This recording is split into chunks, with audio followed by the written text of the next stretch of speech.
मेरा नाम विनोद कुमार है। मैं कल सुबह 6 बजे निकल गया घर से होशियारपुर के लिए। 10 बजे वहाँ पहुँचा और वहाँ से वापस आकर मैं 3 बजे यूनियन में पहुँचा। यूनियन से वापस मैं 6 साढ़े 6 बजे यूनियन से निकला और 7 बजे मैं यहाँ पहुँचा। और मुझे नहीं पता कि क्या बात थी क्या नहीं।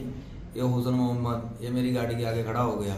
मैंने इसे पूछा भी क्या है, भी साइड हो जा, ये नहीं हटा और ये मेरे को घूरने लगा। मैंने पूछा फिर भी यार साइड हो जा। इसने मेरे को दी गाली गलौज करने लग गया। तो मैंने बोला भी गाली किसको दे रहा है, अभी साइड हो। और वैसे ही जैसे मैं नीचे उतरा उन्होंने पता नहीं मेरे क्या किया क्या नहीं। सारा परिवार मैंने देखा नहीं, जैसे ही मेरे ऊपर पड़े तब देखे मैंने। और इन्होंने ताबड़तोड़ मेरे लगा दिए ये। और उसके बाद इन्होंने मेरी गाड़ी फोड़ दी। वहाँ पे खड़ी गाड़ी थी मेरी, कोई ऐसा वैसा कुछ नहीं था। और जहाँ पे मेरी गाड़ी अभी वीडियो आ रही है, गाड़ी मेरी वहाँ पे नहीं फोड़ी, उन्होंने पीछे फोड़ी। उन्होंने उसके बाद वो गाड़ी आगे पीछे करके इधर उधर लगाई। तो उसके बाद आपको बताइए अभी तक यही है सिस्टम। कोई जमीनी विवाद नहीं, कोई जमीनी विवाद नहीं, कोई लेना नहीं, कोई देना नहीं इनके साथ। ना मेरा कोई इनके साथ कोई इशू था, क्योंकि मैं सुबह 6 बजे निकला। अगर कोई मेरे साथ बातचीत भी होती ना, या उस टाइम भी मैं कोई बात करता तो मेरे को पकड़ के पूछते वहाँ पे। ऐसी कोई बात ही नहीं है। मेरी गाड़ी के आगे खड़ा हो गया और गाली गलौज करने लग गया। और जैसे मैं इसको पूछने गया उतने में इन्होंने सभी ने मेरे ऊपर हमला कर दिया। इतना ही हुआ, कोई झगड़ा नहीं, कोई जमीनी विवाद है इनके साथ, कोई कुछ नहीं। अगर कोई हो तो ये बता दे कि हमारा जमीनी विवाद है इनके साथ।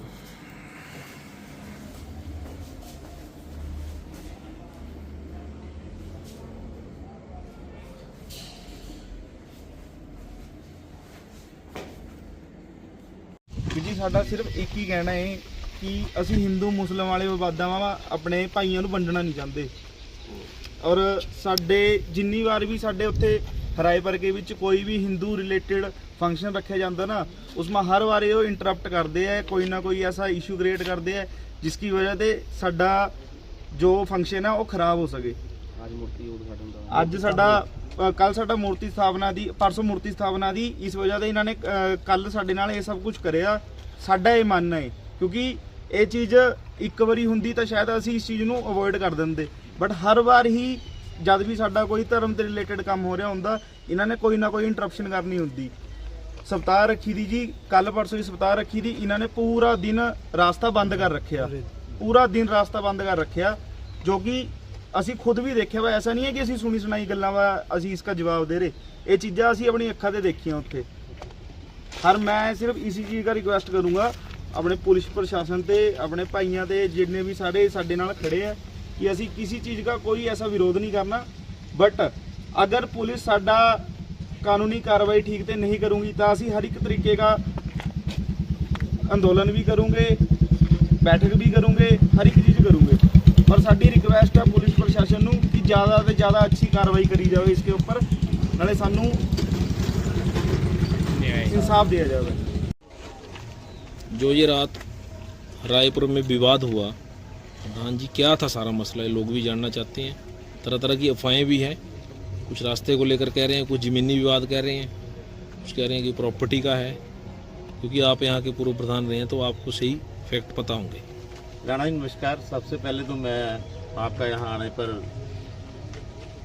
दिल की गहराइयों से हार्दिक धन्यवाद करता हूँ। जहाँ तक इस झगड़े को लेकर या इस वाद विवाद को लेकर बात है तो ये कम से कम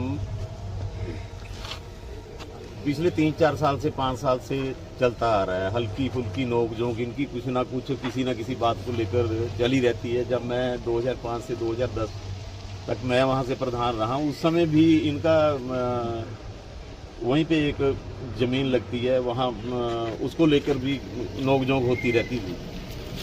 लेकिन अब ऐसा कुछ नहीं था। कल रात तो लड़का वो विनोद कुमार, उसके पिताजी स्वर्गीय धनीराम जी का बेटा है विनोद ठाकुर, तो वो गाड़ी छोटी गाड़ी है उसके पास, उसके साथ वो किराए वगैरह का काम करता है। वो मेरे ख्याल कहीं से आ रहा होगा घर को, रात थोड़ा लेट था, 8, साढ़े 8, 9 बजे, कितने बजे की बात है, ऐसी कोई बात है। तो उस टाइम वो वहाँ इनका घर अपना जो हुस्ना पुत्र श्री रमजान है, इनका घर जहाँ से इनके बास्को एंट्री होती है बिल्कुल तीसरे नंबर या दूसरे नंबर पर इनका घर है, रमजान मोहम्मद का। इसका बेटा है ये हुस्ना।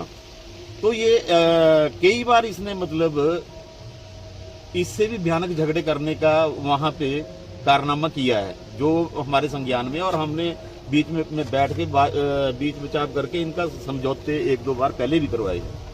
सो जिस टाइम हमने ये सड़क निकाली थी उस समय भी इन्होंने बहुत बुरा प्रहार हमारे ऊपर किया था, पूरी पंचायत के ऊपर।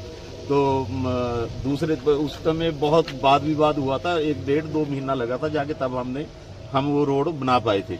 रात का झगड़ा क्या था? रात का झगड़ा यही था कि वो लड़का जा रहा था तो इन्होंने रास्ते में कुछ फेंक रखा था। उसने सिर्फ इतना ही बोला शीशा नीचे करके कि यार आपने जो भी सामान ये यहाँ रास्ते में फेंक रखा है, मेरे को घर पहुंचना है, गाड़ी निकालनी है, आप इसे उठा लो। ये वहाँ खड़ा होगा लड़का, हुस्ना सुन रहा होगा। तो इसी बात को लेकर उसने इसको गालियां गुड़ियां देनी शुरू की, जिससे बात मतलब आगे बढ़ गई। जैसे ही उसने रिप्लाई दिया इसको, वो आया, जैसे सीट पर बैठा था उसने इसके ऊपर घूंसों से, ईंटों से, पत्थरों से मतलब प्रहार कर दिया। तो फिर पीछे से परिवार आ गया, उन लोगों ने सबने इकट्ठे हो गए इसको मारा पीटा और पंच वगैरह मारे भी, मेरे को पता चला है अभी यहाँ आने के बाद, क्योंकि मेरे को सुबह इस के बारे में एक वीडियो भी है जिसके बीच हम साफ उसमें दिख रहा है कि उनके ऊपर किस तरीके से उन्होंने हमला किया है। गाड़ी के ऊपर भी हमला किया, और इवन दैट जो वो बोल रहे हैं कि जो गाड़ी हमने बैक करके मारी है ना दीवार के साथ, वो गाड़ी उन्होंने खुद ही बैक करके मारी है दीवार के साथ। और उन्होंने जो कुहाड़ी यूज की है वो सब कुछ हमारे पास वीडियो में रिकॉर्डेड है, वो सब हम आपको जरूर दिखाएंगे। बाकी बहुत प्रकार की धमकियां ये वहां पे इनको देते रहते हैं। अब हमें ये समझ में नहीं आ रहा, वहां पे सनातनी लोगों का वास भी है और वहां पे हमारे मोहम्मदन भाई भी निवास करते हैं। जब अगर ऐसे लोग जो पिछले 10 साल से लगातार इस प्रयास में रहते हैं, जानबूझकर पंगा लेना, जानबूझकर लड़ाई छेड़नी, तो इससे ऐसी बातों को भी बल मिलता है। ये विवाद कल को अगर कहीं दूसरा रूप ले गया तो वो वहां पे आदिवादी इनकी है, आदिवादी उनकी है। तो ये जो परिवार है ये शुरू से ही कुछ सनातन विरोधी काम करता रहा है, हम भी इसे नोटिस करते हैं। हमने प्रशासन से भी मैं आपके माध्यम से निवेदन करता हूं कि इसकी जो जानकारी, इसकी जो छानबीन ठीक ढंग से करके लड़के के साथ जो नाजायज प्रहार इन्होंने रात किया है उसकी जान का खतरा है। अभी पता नहीं वो हॉस्पिटल में है, यहाँ से निकलने के बाद हम वहां भी जाएंगे, देखेंगे जाके क्या हाल है उसका। लेकिन ज्ञात सूत्रों से तो पता चला है कि उसकी हालत ठीक नहीं है अभी। अब पुलिस प्रशासन, माननीय थाना प्रभारी संजय ठाकुर जी से मेरी बात हुई है, उन्होंने आश्वासन दिया है कि वो ईमानदारी से अपनी कार्रवाई करेंगे और एक एक व्यक्ति को उठाएंगे वहां से, जिन्होंने भी लड़के के साथ मारपिटाई में भाग लिया है उनके ऊपर कार्रवाई होगी। अगर प्रशासन कार्रवाई नहीं करता है तो पूरा गांव, पूरी पंचायत इनके विरोध में प्रदर्शन करेगी। शासन प्रशासन इसका जिम्मेदार रहेगा। अगर 24 घंटे के अंदर दोषी लोगों के खिलाफ कार्रवाई नहीं की गई तो हम सारे लोग इकट्ठा होकर एसडीएम ऑफिस के सामने धरना देंगे